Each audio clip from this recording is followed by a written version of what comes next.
The basic prejudice that I had was that I believed that most Black people were lazy. Even when I was faced with increasing evidence that it was not true, it was the last thing that gave way in my belief system.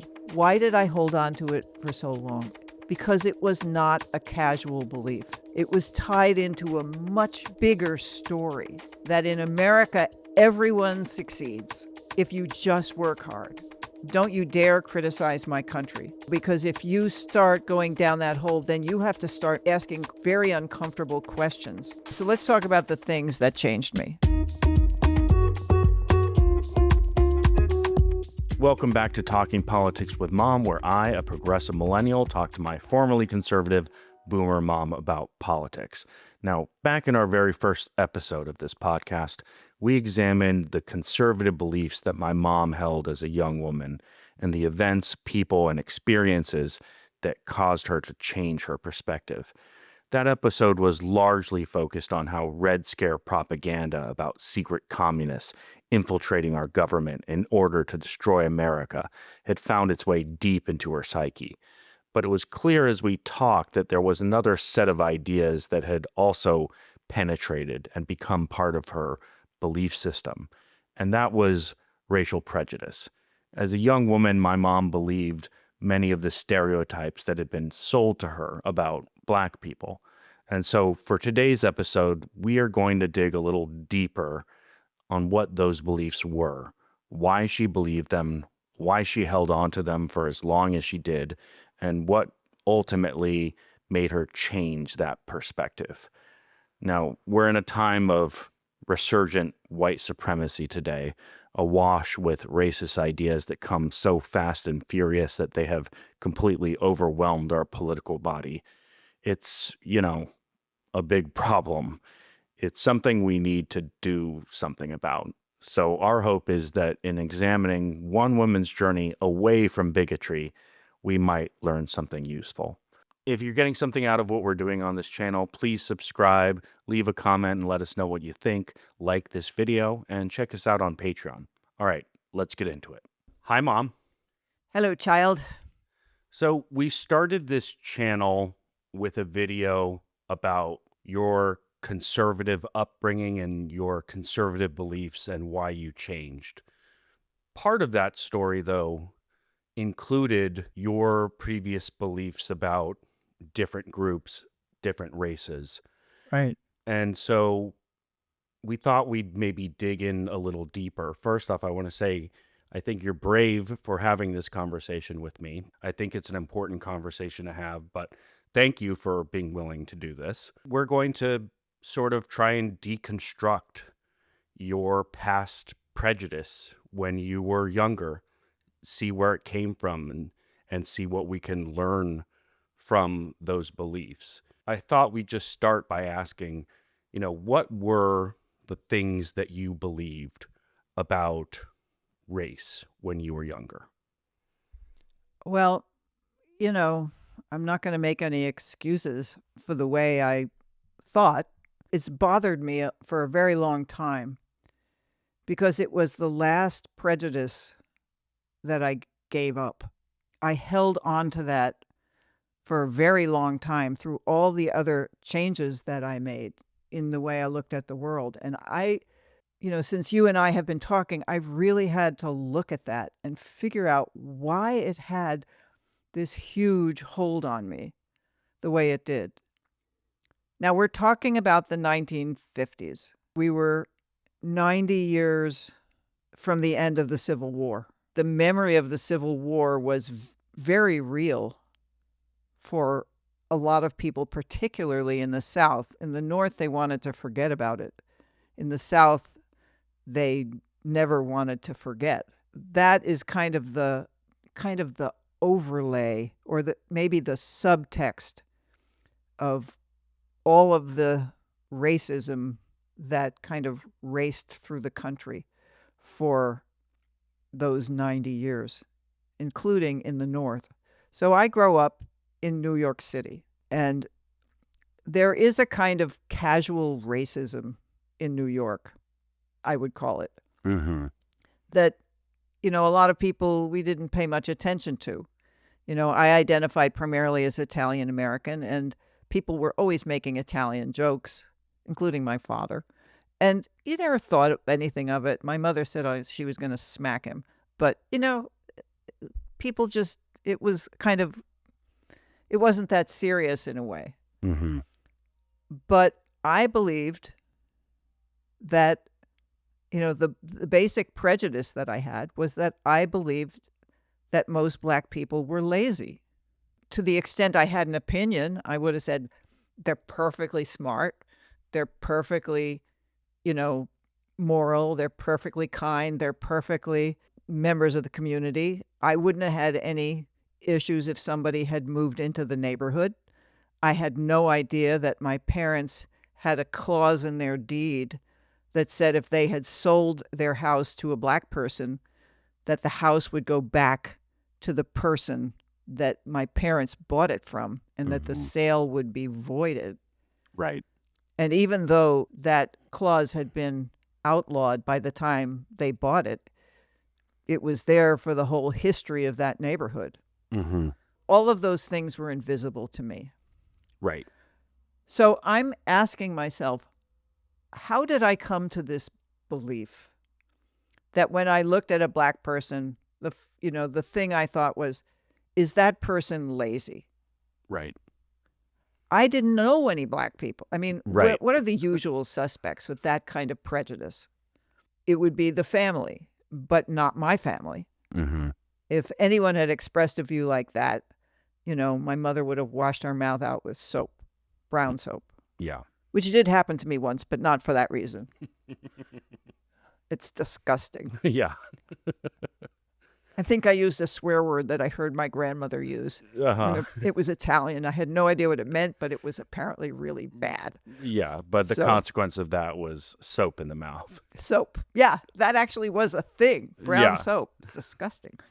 My mother, no, she would not have that in our house. And if I had extended family that was pretty seriously racist, and my mother was like, don't you dare speak like that in my house. You're a bigot. She would call them bigots to their face. Yeah. And my father was all about merit. That's all he cared about. He had a friend who was a doctor, who was a Black doctor. He loved to rub it in the face of all the people, the white doctors, because my father hated pretense of any kind. Right.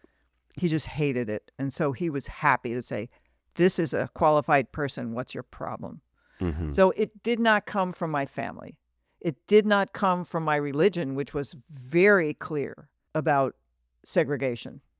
They were excommunicating people in the South for being segregationists. And that's the worst punishment that a Catholic can have.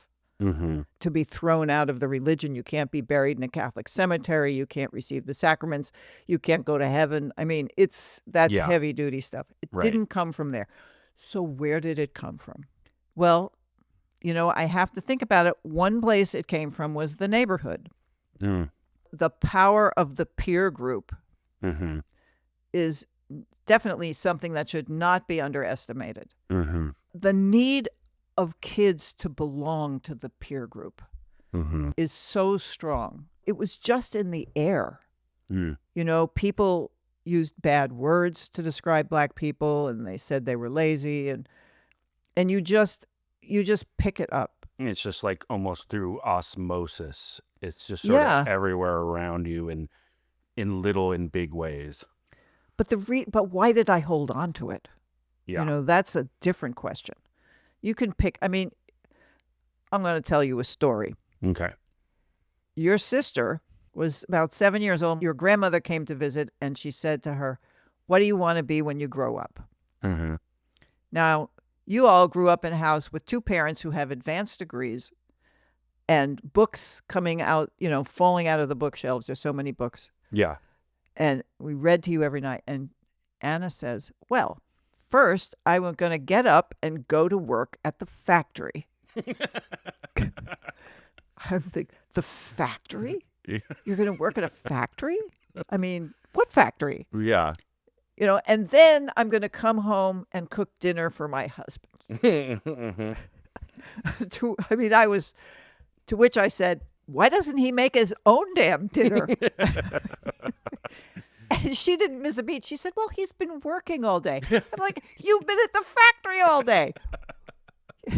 What are you, a cabbage or something? It didn't faze her at all. And she said, and then I'm going to leave and go to work at the diner on the night shift. And I thought, why do I even bother trying to parent this child? I mean, you guys grew up in Inglewood. It was a very working class area, which is what I thought that's one of the reasons I liked it so much. Yeah. And Anna picked this up from the neighborhood. Right. And it had a powerful, ultimately she didn't end up working at the factory. Right. But, and if you want to work at a factory, good for you. Be the best factory worker you can be. That's what I told her. Yeah. But it just brought home to me the power of the peer group.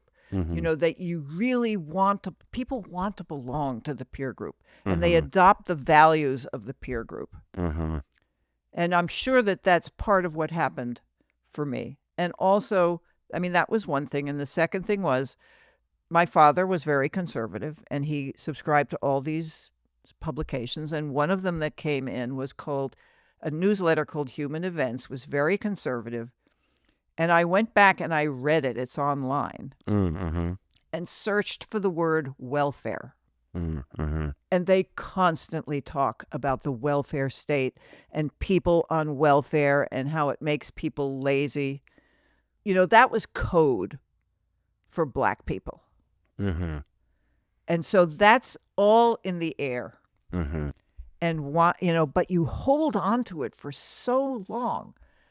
Why did I hold on to it for so long? Because it was not a casual belief. It was tied into a much bigger story about the country that I loved. That in America, everyone succeeds. Yeah. If you just work hard. And so if you don't work hard, you don't succeed. And if you don't succeed, you don't work hard. And so if the people in Harlem are on welfare, it means they're not working hard enough. Right. And that belief is tied into what you think about your country not being able to do anything wrong.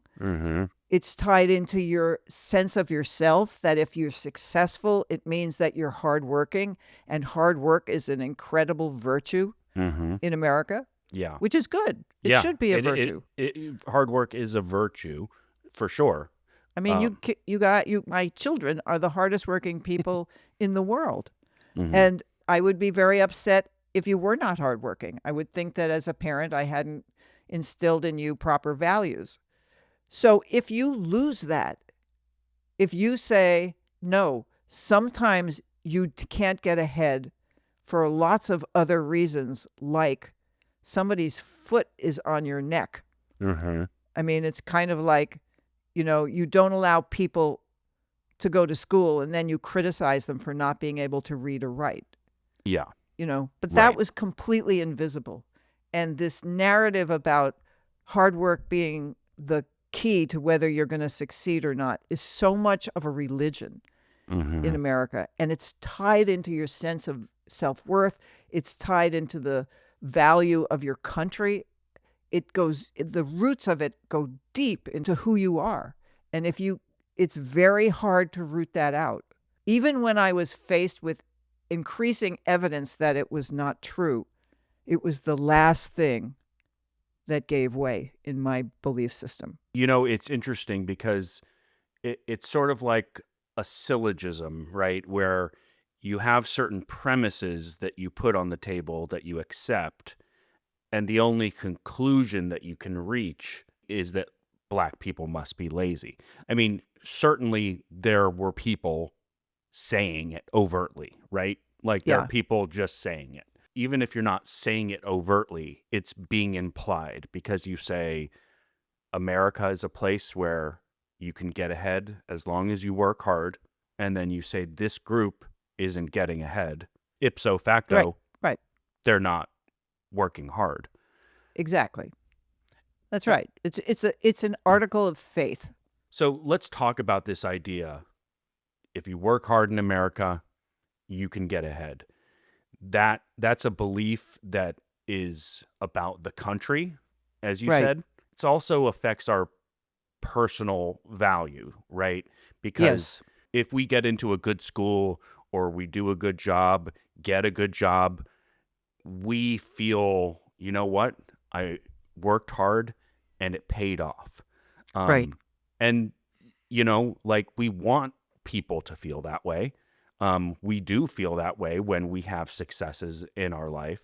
But the truth is, America is not entirely that way. Plenty of people do work hard and don't get ahead. And lots of people get ahead who don't work hard. Oh yeah. I mean, the lazy, inherited wealth crowd doesn't do a lick of work. And they have their yachts and their fancy houses in 3 different places, because they inherited their money. And people who work their asses off work 2 jobs, especially now in the younger kids who are working 2 jobs, maybe 3 jobs and can't get anywhere. And it has nothing to do with the fact that they're not qualified for their jobs. It has nothing to do with being lazy, nothing at all. It has to do with the way the game is stacked against them right now. And I think some people are waking up to that. But the religion of hard work and success is so deep in America that they're much more likely to start blaming somebody else for the fact that they can't get ahead. That's not productive because it's wrong. And if it's wrong, you're not going to get any answers by going down that rabbit hole. It's not going to make you more successful. It's not going to make you understand what's going on any better. Pay attention to what's actually happening.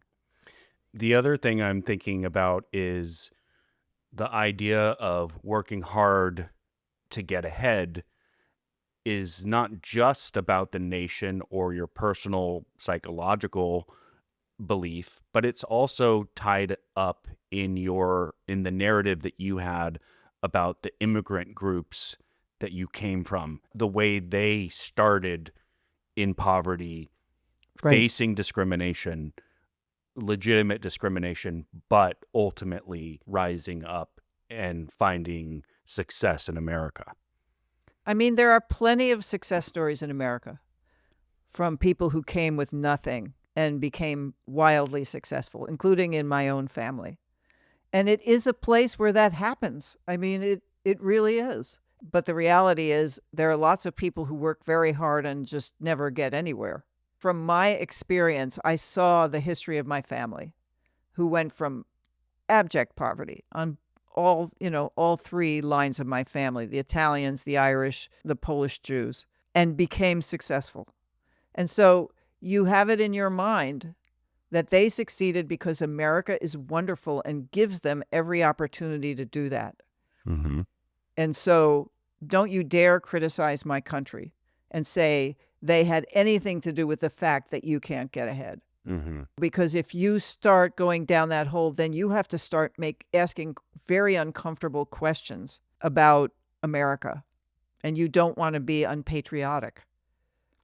And, for me, it was just obvious. It was right in front of my face, I mean, the grandmother I had who always limped because she had been starved as a child, wearing her fake furs as she, that her son bought for her, who was very successful. And I was like, this is America. You can be successful. You just have to work hard. And the government has nothing to do with it. Have the government just stay out of our way and we'll become successful. I had no idea that the government never stayed out of our way, that they actually helped, at a certain point, actually helped my family tremendously. And all the other ones. I had no idea how it did the actual opposite for Black people. Not a clue. Right. Yeah. And, some of this is starting to make sense in a lot of ways because if you are a critical thinker, like you are reaching the right conclusions, you just don't have all the information in front of you, right? Right. It's like, okay, yeah, I do know that my immigrant ancestors came here with nothing, in poverty, and they succeeded. So I know that that's true. I also know that they face discrimination. You were aware, of course, that Black people face discrimination. And, I know because we've talked about that, you were against the discrimination that Black people faced at the time. Oh, yeah. I just, when I was a kid, I saw on the television the pictures of the federal troops in Arkansas, in Little Rock, Arkansas, escorting the young girls into that high school, and all the people jeering and throwing things at them. And I thought, what is wrong with those people? These girls just want to go to school. Why don't you let them go to school? What is your problem? Mm-hmm. It just didn't make any sense to me at all. But even still, the fact that they weren't maybe succeeding economically, or the fact that you knew that many of them were living in poverty, the conclusion you reached is that it must be because they're lazy. Yeah, just work hard. Just work harder. I want to share a clip with you of Martin Luther King, who is being asked very directly this question. What is it about the Negro? I mean, every other group that came as an immigrant somehow, not easily, but somehow got around it. Is it just the fact that Negroes are black? America freed the slaves in 1863 through the Emancipation Proclamation of Abraham Lincoln, but gave the slaves no land or nothing in reality, and as a matter of fact, to get started on. At the same time, America was giving away millions of acres of land in the West and the Midwest, which meant that there was a willingness to give the white peasants from Europe an economic base.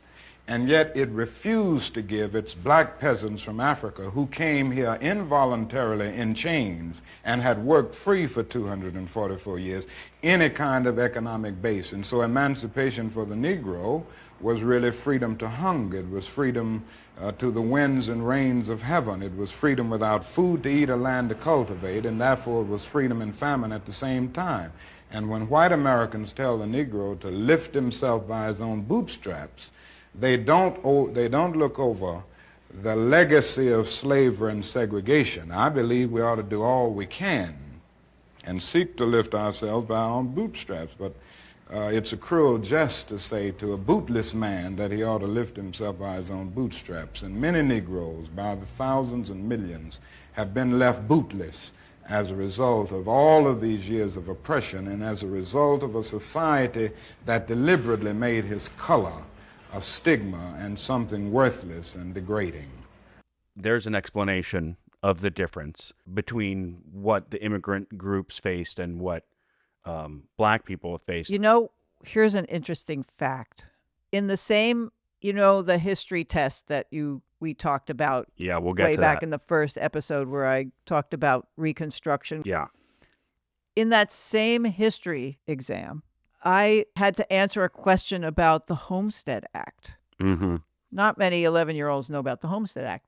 It says, I got my paper You got your right test here. right there. Okay. The Homestead Act gave 160 acres of land to any citizen who would live on it and cultivate it for 5 years. This brought the people from Germany to the West to develop it. Mm-hmm. Now, nobody told me, and by the way, you couldn't get 160 acres if you were Black. Mm-hmm. You were not allowed. Right. You were cut out of that deal completely. And so here you had a huge population of people who were skilled in agricultural things because of what they had to do, when they were enslaved, who would have been great farmers, who were great farmers. They weren't allowed in. Yep. I had no idea. No idea. Yeah, so let's talk a little bit about this test, because it's about post-Civil War. It's about the Reconstruction era. And you sent it over to me, and I'm looking over some of the things that you say. But we'll start with the Homestead Act. The Homestead Act gave away 10% of all the land in America. Jesus Christ. 10%. Oh, excuse me. Sorry. I'm going to smack your wrist with a ruler. Yeah, I should swear with the Lord. That's a violation of the second commandment. But so the Homestead Act gave 10% of all land for free. This was all you had to do was prove that you could work the land. Wouldn't you like that deal now? I know. I think the Homestead Act went even to the 70s, believe it or not.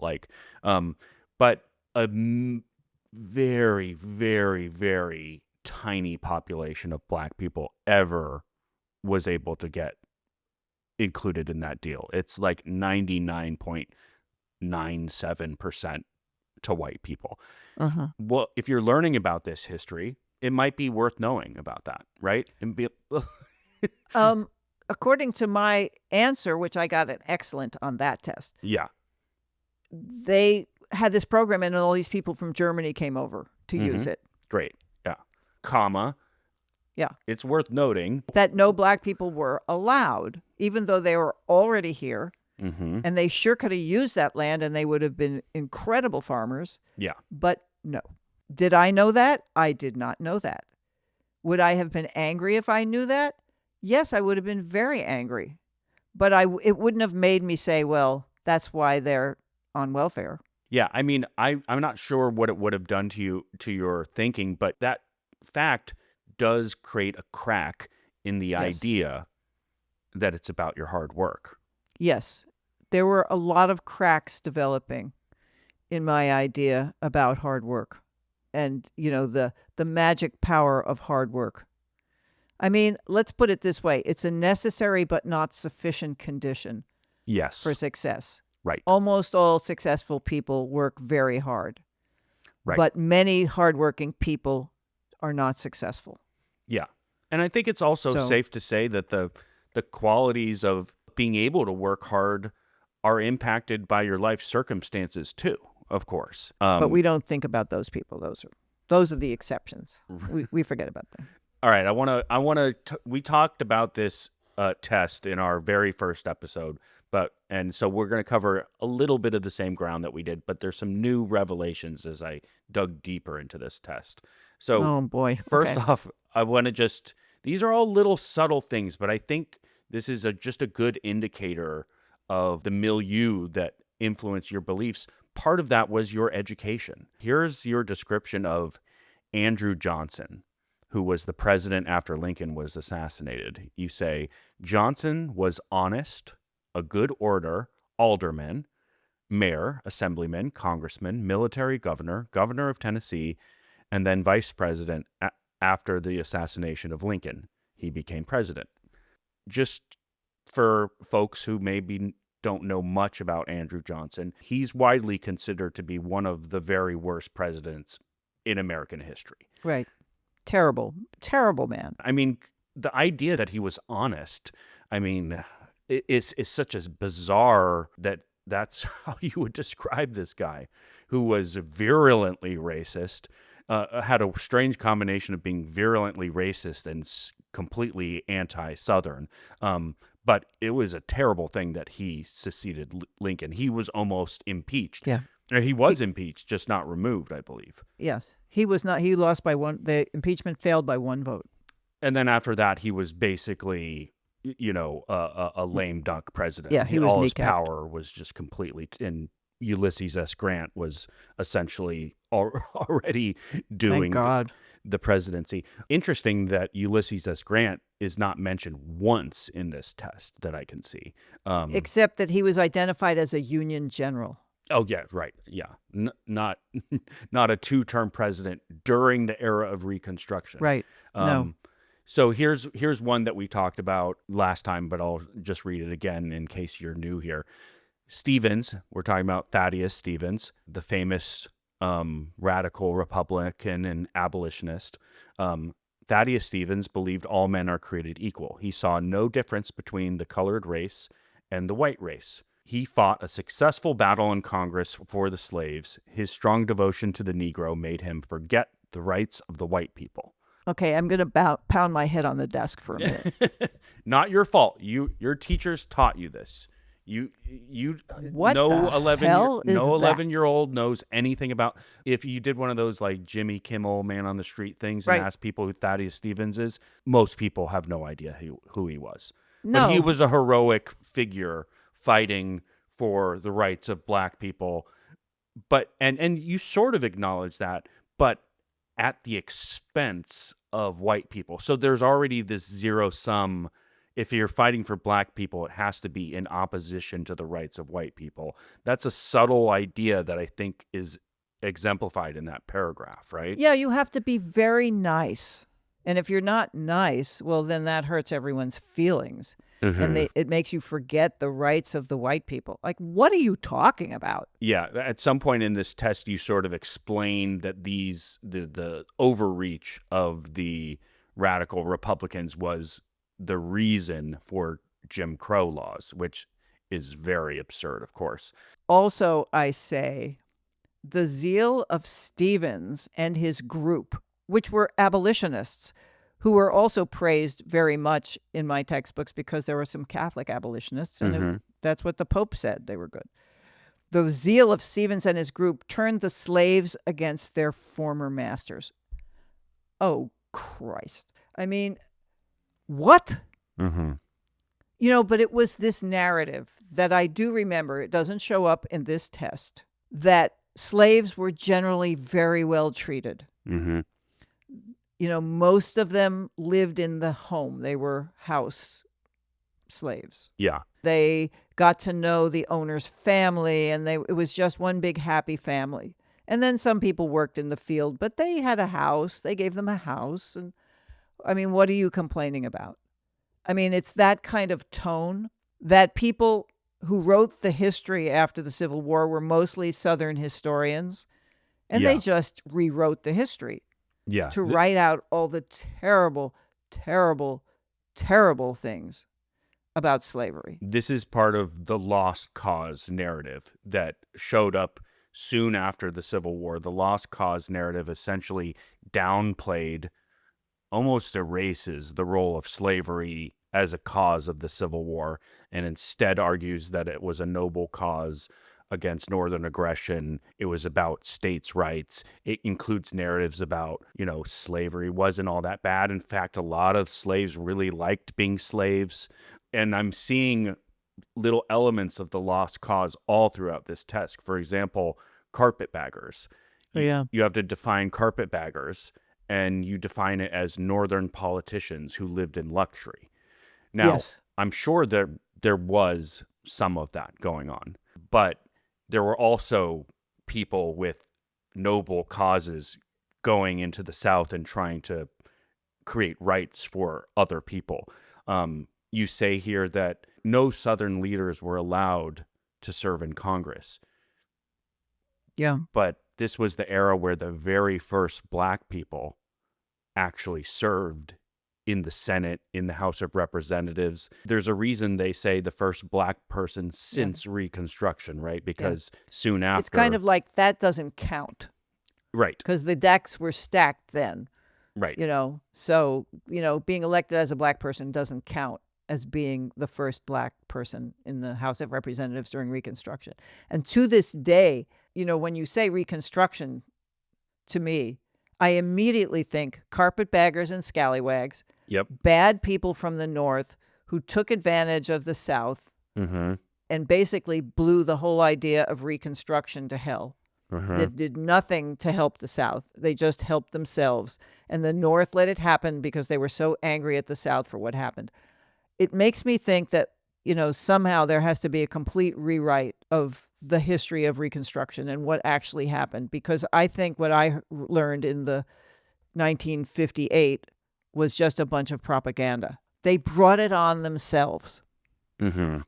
They turned against their masters, and it was all the fault of those Northerners. The black people were so happy being slaves. And then Thaddeus Stephen came in and he made them really dislike their masters. Like, oh, I didn't realize I liked to be beaten and have no power and be starved and have my children ripped away from me. I like that.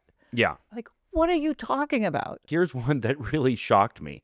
Under President Hayes, the real work of Reconstruction began. True or false? No, and it you ended. Say true. And that's just not accurate. That's President Hayes, Rutherford B. Hayes, he lost the popular vote, interestingly, made a deal. Right. The deal was end Reconstruction and you can be the president. That's Yes. literally when Reconstruction ended. Yes. But that's, according to you, that's when the real work began. But that's actually when Jim Crow era started. You know, this goes to show the importance of actually learning history. Mm-hmm. If you don't know the history of your country, Mm-hmm. how will you ever understand where we are right now if you Yeah. don't know what happened before? Clearly, I did not know what happened before. I thought it was all fine. These abolitionists, went a little overboard, but, white Southerners were just protecting themselves. And what did you expect with all of these Northerners interfering in the South? They would have done fine reconstructing by themselves. And, they turned Black people against their former masters. And then, of course, that caused a backlash. And so it's all your fault. Yeah. I mean, it fit the narrative that I believed. Mm-hmm. I don't think I was persuaded by this. I think I already had the narrative in my head. Uh-huh. Uh-huh. And I mean, I knew bad things happened in the South. Uh-huh. And then I would tell myself that Black people moved to the North so they could go on welfare. Mm-hmm. That they worked very hard in the South, but it was people were mean to them, and why would they want to live in that kind of situation? So they moved north and went on welfare. Uh-huh. Uh-huh. I just made that up. Well, you didn't make that up. That was the story that was being told to you. And more importantly, you didn't have a different story that you were being told. But you've told me what really changed your views on this. And, I think having a persuasive story is important. But for you, it wasn't an intellectual thing that changed you. It was an experiential, emotional thing. It was like you needed to feel it and experience something different to change the way you were thinking, right? I mean, this is if you could change people's prejudices by just giving them more information, Mm-hmm. we wouldn't be where we are. And you wouldn't have the current phenomenon that we have of lifelong Democrats voting for Donald Trump because somebody flipped a narrative. Someone made an intellectual argument to them about Democrats. No, they felt like the Democratic Party abandoned them. This Mm-hmm. is really emotional stuff. Yeah. You have to change the way people feel if you want to change these kind of deeply held prejudices. All the information in the world did not change me. Okay, so let's talk about the things that changed me. I had never really known a Black person. Mm-hmm. I had made the acquaintance of two fellas in the neighborhood and whatnot who worked for people, and they were very hardworking and nice. And I think, as you pointed out to me, that was kind of even more evidence. Mm-hmm. That didn't change my views. It just said, you see, they're doing well because they work hard. Mm-hmm. And so Right. the people who aren't doing well just need to work hard. So it reinforced my view Yeah. rather than making me question it. Right. The second thing was I read this book, Black Like Me. This is the actual book that I read In college. in college. And I wrote notes to myself in this book. So this book is like 60 years old, and I saved it. Tell us the basic premise of this book. Well, the basic premise of this book was that a white journalist was able to use a chemical procedure to darken his skin. And then he went to Louisiana to live like a Black person. I think he went as a white person first and then got his skin darkened and became a Black person, and what it was like to be Black like him. Mm-hmm. So the outsider came in and he said, I'm going to walk a mile in your shoes. I want to know what's going on. And the premise was that segregation was systemic. It turned people into monsters. It created not a second-class citizens, but 10th-class citizens. That people struggled with dignity, to overcome it. but that it was a constant battle against despair, and that the government had a great deal to do with the perpetuation of this terrible, this terrible situation. And that when he was a white person, there was kindness to him and civility to him and yes, sir, and no, sir, and let me carry your bags for you, sir, among the white people. Mm-hmm. And that when he became black, he said it was like descending into hell. I mean, that book is shocking. Mm-hmm. It's something that people ought to read right now because it's just as real now, I think, as it was then. I think it was written in 1961. And I had underlined the passages in this book about, I practically underlined the entire book. And yet, to some extent, I walked away from it saying, it's a good thing I don't live in the South. Because we don't have that here in the North. In the North, all people are free and they don't drink at different lunch counters and we don't treat them so terribly and people are judged on their merits. That's what I thought. You would think that this would change me. But it just never occurred to me that, I didn't know about the Great Migration. I didn't know that people had come from the South into New York and faced a completely different kind of racial discrimination. I had no idea.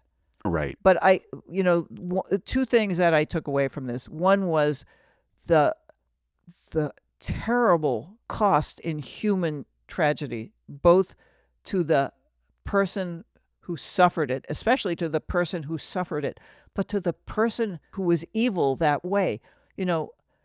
At some point he says, what evil causes them to be this way, the white people? And I asked myself the question, what evil is it that it dehumanizes them? The hater, it dehumanizes them. Right. Yeah. And you would think that I would have gotten a clue to say, why do you have this prejudiced view? But it didn't. Yeah, there's a cost to the hater, too. There is a cost to the hater. I mean, I don't feel sorry for the hater, but it makes you wonder that people could turn on a dime to be so friendly to white people and so cruel to someone underneath them. And he tells a story about how when he was living as a black man, and he and a friend of his went out on the sidewalk to eat lunch, and there was a wino, a beggar, and the journalist's friend said, yeah, he just wants some of this food. And the guy was eyeing the food and not knowing whether to come. And the journalist, who is John Howard Griffin, says, the terrible thing that happened was we started to feel superior to that guy. He says he was elevating us with his misery. We were the aristocrats and he was the beggar. It flattered us. We felt so superior to him. I mean, the same dynamic that was happening to them, they were turning on each other. The cost of this bigotry and racism, and I had the bigotry. You just have no idea how enormous it is. And I mean, the other thing about making people feel superior to someone, boy, is that powerful. And then it gets legislated, right? Then it gets legislated, and then it gets locked in. Yeah. Yeah. And that's the thing is, we're obviously focusing on your individual story right now. But the truth is that, this is all because of a system. You can have racism without racists, for example. There's a book called Racism Without Racists, right? Yes, you can. We think of segregation, we think of the water fountains being separated, but Right. that also included access to resources, So I just have a quick stat here. In 1947, only 2 of the 3,229 GI Bill guaranteed loans in Mississippi went to black veterans. 2 out of 3,229. So it is partially an individual thing, racism, but it's also part of a greater system. I mean, history is the most important subject. Yes. I mean, the history that I learned had a huge impact on me, on the way I thought. And what they didn't teach me also had a huge impact. Because if it's one thing that Americans pride themselves on besides hard work, is that they love fairness. Yeah. And they hate bullies and people who are being unfair. Now, why they elected Donald Trump is beyond me. They hate bullies. But really, that's part of the American psyche. And if you have a history that teaches how unfair some things were that are pretty important, people would really start to think about it. You know, we've been talking about a lot of ideas, but as you said, you really feel like there was an experience that fundamentally changed your views. Talk to me about what that experience was and how it changed you. Well, there were actually two things that happened. Some of these contradictions started to come up to the surface because I lived in a completely contradictory world. I mean, my views were completely at odds with each other. It was, they call it cognitive dissonance, Mm-hmm. you know? Yeah. I mean, I knew what Black people had been through up to a point. I only knew it through a history book and the things I read. I didn't know it viscerally. But it was kind of rattling around in my brain. And then, as I told you, the test for me was to go and work for the welfare department in New York City, because the welfare queen pretty much encapsulated the whole idea that I had, that Black people were lazy, that they had figured out how to game the system, and they drove from New Jersey into New York City to pick up their welfare checks, and they drove in a pink Cadillac, and then they went back to New Jersey and lived in a mansion. And they just didn't work. So I went in search of welfare queens. And as I told you in that first episode, I never did find a welfare queen. But one of the people that I had on my particular caseload was a fella, a Black guy, who had just gotten out of prison. And he was in prison for a drug offense, for using, not for selling, for heroin, for using heroin. And there was a lot of heroin in those days because it was coming in from Vietnam. You know, the soldiers were bringing it back. You know, you're supposed to check up on this guy, but I just wanted to talk to him. And he was one of the most intelligent guys I had ever met. And he said, look, they let me out of prison. And where did they put me? They put me right back in the neighborhood that caused all the problems. He said, I got clean in prison. I couldn't get heroin. He said, but what am I going to do? Now I'm a felon. No one's going to hire me. I live in this neighborhood where there's drugs everywhere. You can get them cheap. You know, the main employment around there seems to be drug dealing, you know, and breaking into people's houses to steal money and selling them to get money for drugs. And he said, I know I'm going to end up right back in prison. And I said, why don't you move somewhere else? And he said, where am I going to go? This is who I know. This is where my family is.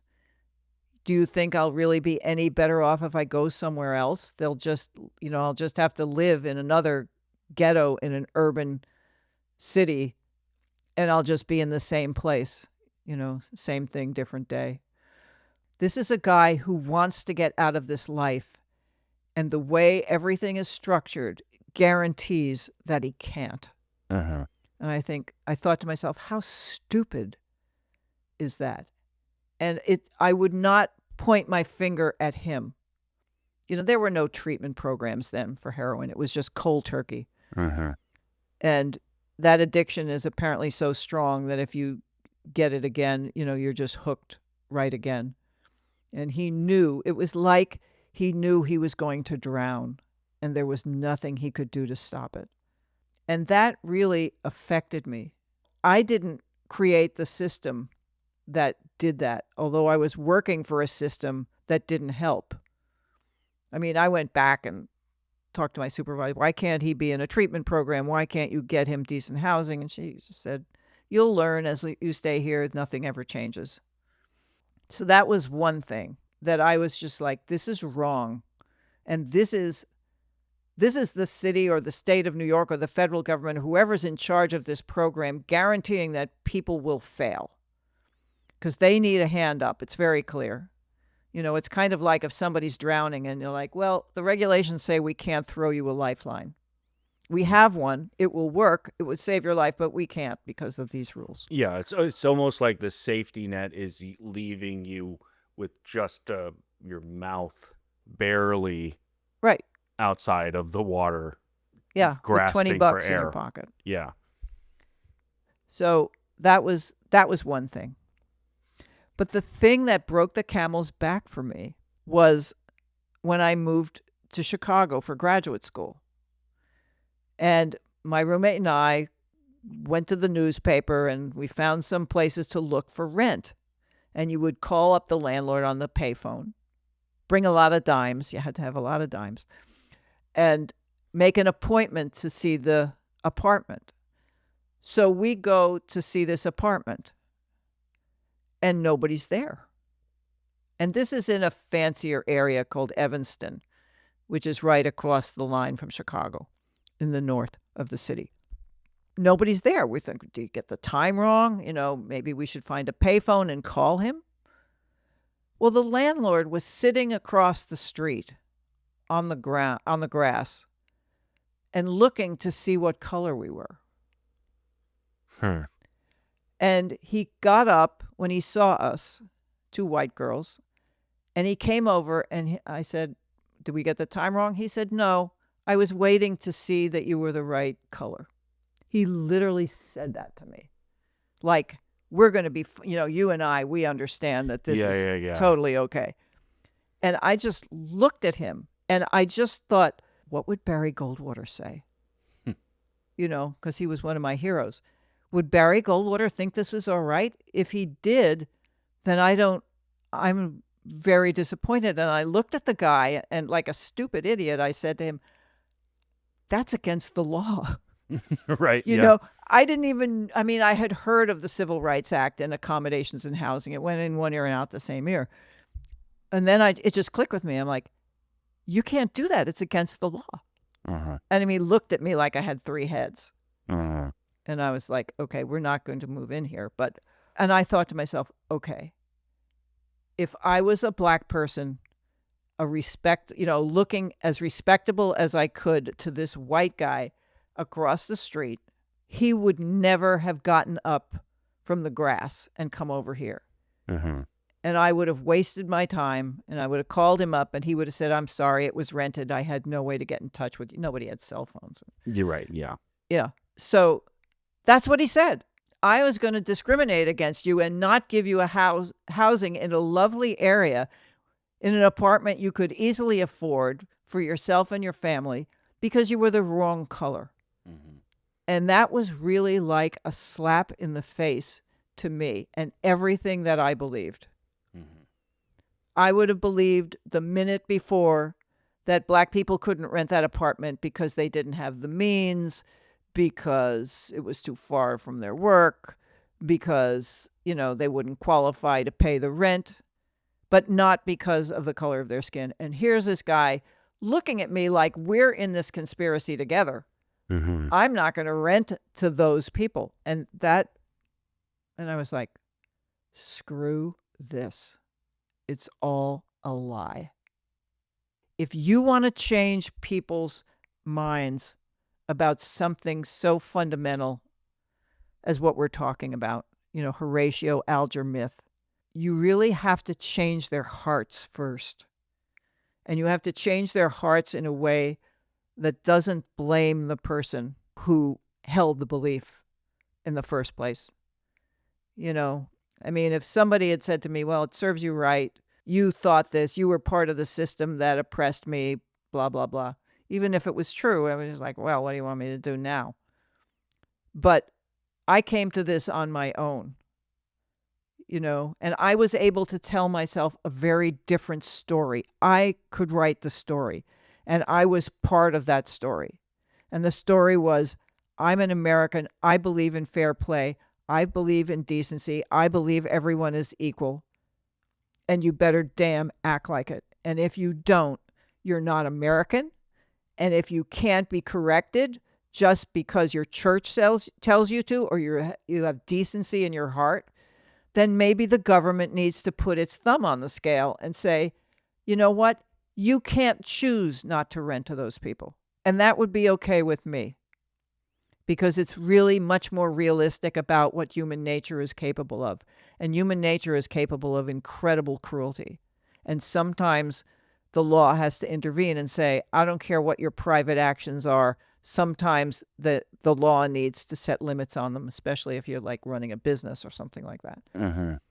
So that's really what turned everything inside out. And I saw everything very differently. I mean, I had been kind of setting the pieces up Right. for this, but that was the last thing that just would not crack. Mm-hmm. Mm-hmm. And then it cracked. I think that's interesting that having those experiences is what changed you. I'm sort of thinking about one of the moments in my life when I was younger that sort of things really clicked in my head in terms of aspects of the nature of racism. I have a different upbringing, obviously. I grew up in a majority Black area. We lived here in Inglewood, and most of my friends were Black and Hispanic. At some point later, we moved to Marin County, and it was in a almost exclusively white area. But the other kids at the school knew what Inglewood was. It had been in rap lyrics. It's, people knew it was the hood. They knew it was majority Black, and they knew it was the hood. And I talked a little bit different because, I hung out with my friends in Inglewood and picked up the culture and dressed a little bit different. And what I realized is that the kids in Marin County all immediately sort of believed that I was a bad kid, like that I was gangsta or there was something bad about me. They sort of thought it was cool, but they thought it was bad. And so they would try to get me into fights with other kids and things like that. And I remember God. thinking, like, you're fundamentally misunderstanding this. Like, my friends in Inglewood who were Black, like, we were into video games and comic books and nerdy stuff. None of us were gangsters. None of us were bad kids. And I wasn't even Black.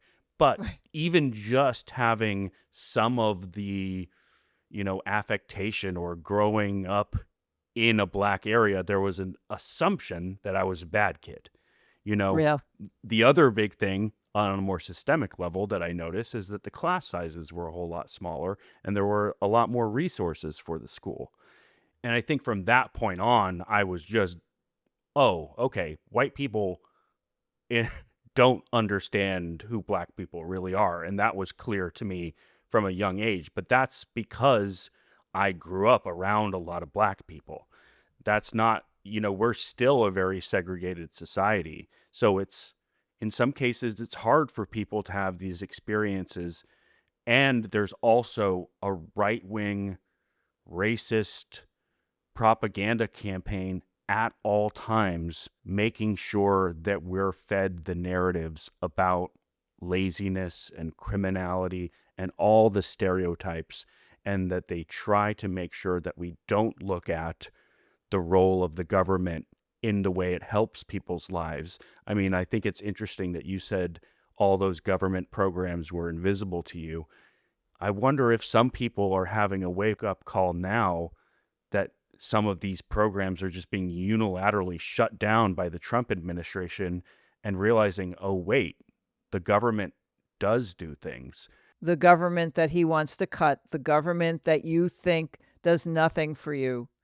If you're a farmer and you had a contract with the government because, for foreign aid, and you were going to produce crops to be sent overseas, and now that program is shut down and you're stuck with tens of thousands of dollars of debt because the government said that they were going to give you that money, and now they're not going to give you that money.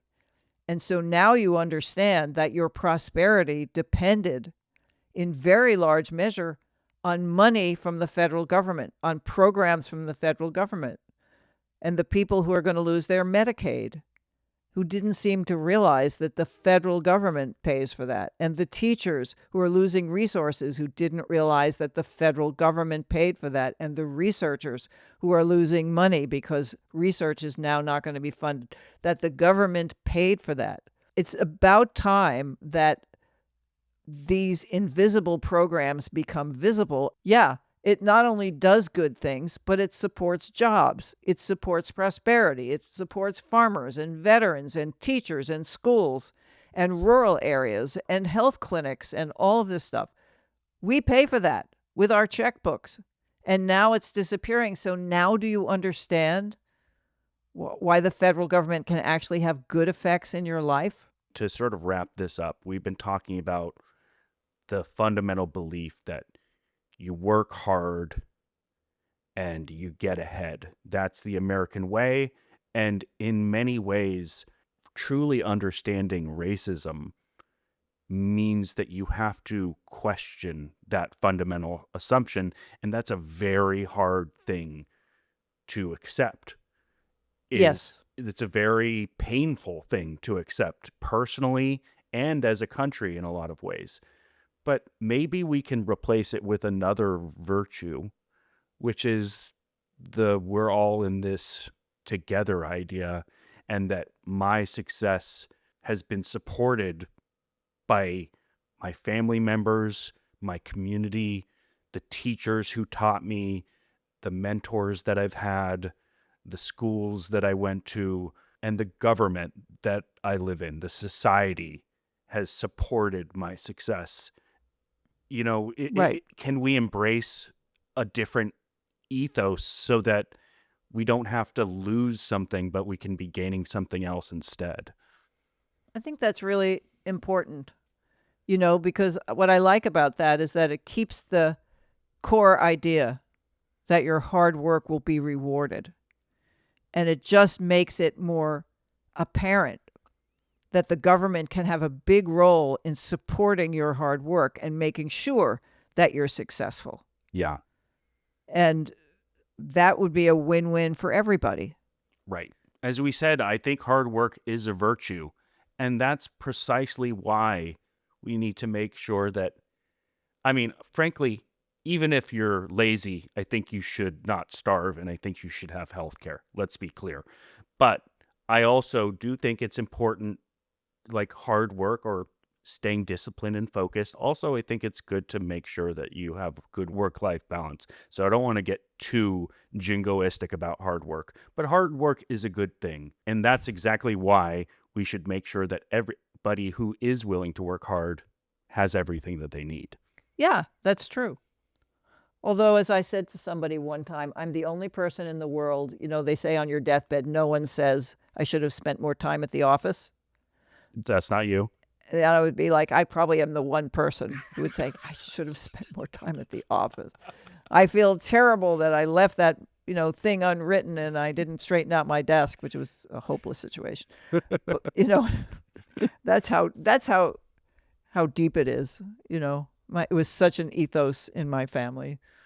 It would just be disgraceful not to work hard. But the idea that if you work hard, you will be rewarded not just with success, but with a government that is cheering you on and supporting in every way they can that you need to make sure that you're successful.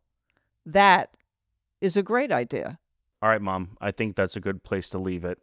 Thank you so much for being willing to share this aspect of your journey, and I love you so much. I love you too. Mwah. You're a beautiful child, one more beautiful than the next. Does that mean Daniel's the most beautiful? Oh, this is what my grandmother always said. She would say, I have 24 grandchildren, one more beautiful than the next. So no matter where you were in that circle, if one was more beautiful than the next, Yeah, I'm the middle child, so I don't know where that leaves me. that means that no matter where you start, you're more beautiful Oh, than beautiful. the next. All right, that works out. Yeah. All right, thanks, Mom. Love you. Okay. Love you. Mwah. Thank you all so much for watching, and thank you again to my mom. I love you so much. I think it's brave of you that you were willing to have this conversation and be so open and vulnerable about it. I think it's really important. I think more people need to have that level of introspection about their beliefs. And I think we'd be a better country if we all did what my mom did. I'm biased, of course, but thanks again. Make sure to like, subscribe, let us know what you think in the comments. Check out our Patreon, and we'll see you next time.